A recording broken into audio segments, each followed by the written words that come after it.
The story begins, as many do, with a little boy who had a dream. For some, their first word was ball, over and over as dads and grandpas and sometimes even moms threw the ball for what seemed like hours. Then the word became baseball, a special word that warms the heart of Americans as no other sport can do. Right there with God, country, and mom's apple pie, baseball is America's game. From the backyard to the first recreation field, parents and toddlers go hand in hand. Those days are filled with tiny gloves and bats and a field full of pointing, yelling parents as the little guys learn the basics of the game. At that point, the team consists of parent and player. And then it happens. A disorganized group of youngsters and parents slowly become a team. And yes, the parents are as much a part of that team as the players. Rec ball, as we call it in the South, is the foundation for a dream. Sometimes a team takes it all the way to the state level and learns what hard work and determination can accomplish. Working together, sweating together, supporting each other, and encouraging each other, lifelong friends are made. T-ball becomes wheel pitch, and then travel ball becomes a household word. Parents find the money for uniforms and bats and helmets and cleats. They take days off from work and load up their credit cards with hotel stays and tanks of gas and food for the team. Sometimes tempers flare and the teams change by day or month, but all have the dream of hearing the next call to arms as the umpire shouts, "Play ball."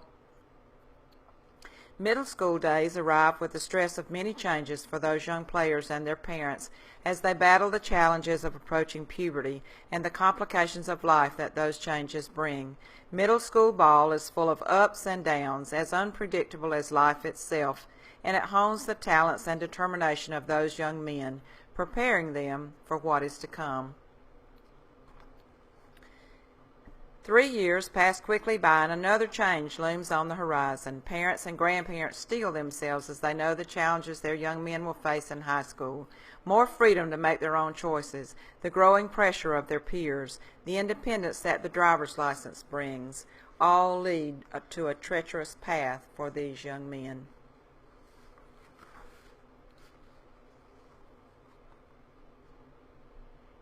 And yet there is still the team. For most of these young men, the team is as important as their schoolwork. For some, it is more important. It is the incentive to do well in school because doing so means they can continue to be a part of the team. The team grows closer as the days go by. Friendships forged here will last a lifetime and beyond. In the dust of the ballpark, memories are made. Through the threads of family history, love for the All-American game is woven. It spans the years and teaches one generation lessons about the other. Behind each player is the shadow of history, of shared wins and never forgotten losses. Toddlers have become teenagers, and yet parents and grandparents trudge on to help that young man achieve his dream. In the eyes of the old ones, players see wisdom and unwavering support.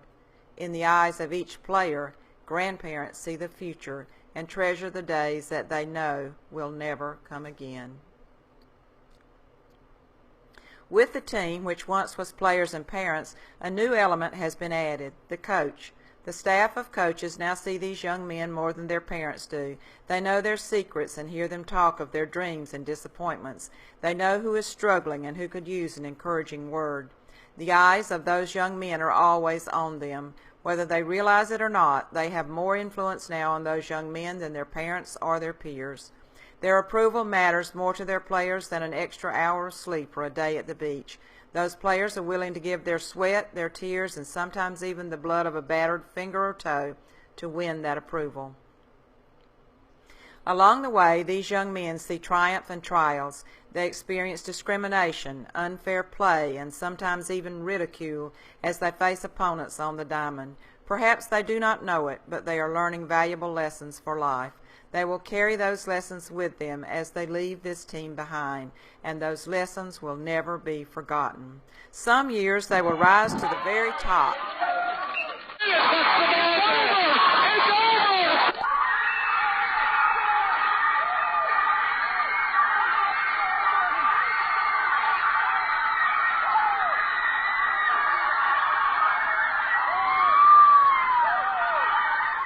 On other days, the bus will be filled with sweaty, dirty young men who saw their dreams of victory slip away on a dropped ball or an ill-timed swing, and they will hear once again what coaches and players have said to each other as long as the sport has existed.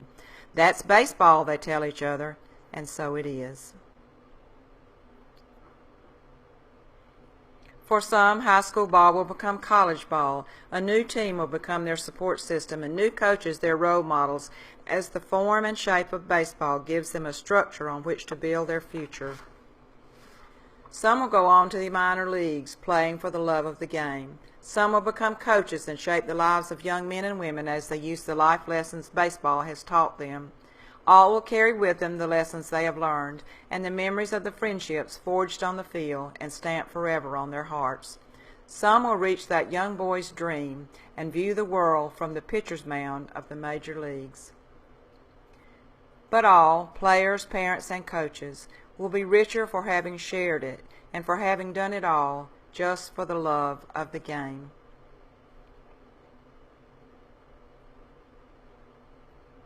And then the story will begin again.